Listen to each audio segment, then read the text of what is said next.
Hello, and welcome to 5 Minute Math. Today we are looking at the TEKS tool number line. We're working with number pairs. We have a problem related to TEKS 3.5e, and we'll solve it in 5 minutes or less.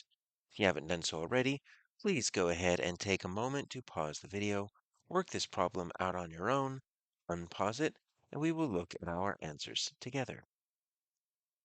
So we have a school library, and we've got number of shelves and number of books. And there's a relationship between the number of shelves and the number of books. So two shelves has 16 books, four shelves has 32 books, so on and so forth. We have a sentence. Now, we are mimicking a drop down. So you notice that when we get to here, we have the number, to find the number of books, then we need to choose one of these options, multiply, divide, add, and then the number of shelves by, and then 2, 4, 6, or 8. All right, so there's a few different ways that we can look at this. You can look between the number of shelves and the number of books. What I like to do is I like to create a double number line. So you always put whatever's on the left, you put that on the bottom. So that's our shelves. And whatever's on the right, you put on the top. It's our books. All right, so for two shelves, you've got 16 books. And for four shelves, you've got 32 books. Now you notice the gap between 4 and 7 is a little bit bigger than 2 and 4, so I'm going to try to make it proportional there. So that's 7, that's 56. And then over here's 10, and here's 80. And so this is keeping the relationship or showing the relationship between the shelves and the books.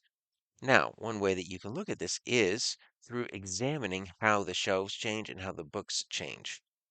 All right, so from 2 to 4 is a 2, that's a 3, and that's a 3. So it's going up by 2, up by 3, up by 3. If the books go up in the same manner, up by 2, up by 3, up by 3, then that means it's an additive relationship because every time you're adding one shelf, you're adding one book. But as you can see, to get from 16 to 32, you need to add 16. And to get from 32 to 56, we need to add 24. And then from 56 to 80 is another 24. You notice how they're different? The shelves are going up 2, but the books are going up 16. And when the shelves go up 3, the books go up 24. So this means it's different. So if it's not the same, it is what we call a unit rate because they are unequal. Sometimes you'll find them and they will be equal, and that means they're additive. All right, so we need to look at it, and we've got our unit rates right here. So 16 over 2,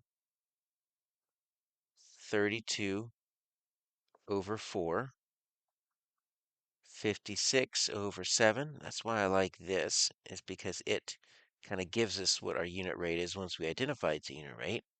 30 over, or 80 over 10. Now we can look at them as fractions, and they're all equivalent.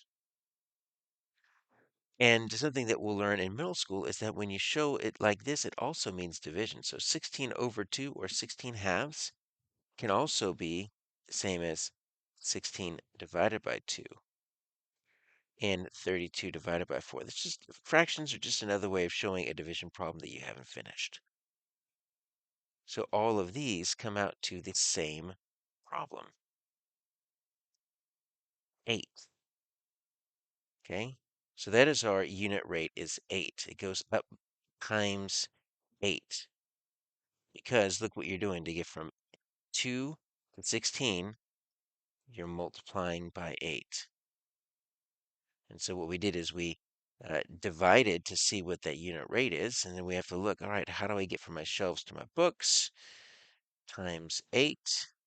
And if you want to, you can look at it this way as well. The rule is times 8. So to find the number of books, what do? We multiply, divide, add, or subtract. Well, we multiply the number of shelves, that's what we're doing, number of shelves by our unit rate, which is 8. We multiply by 8, we will get the number of books, and this would be a 2-point problem, and that's how you get full credit.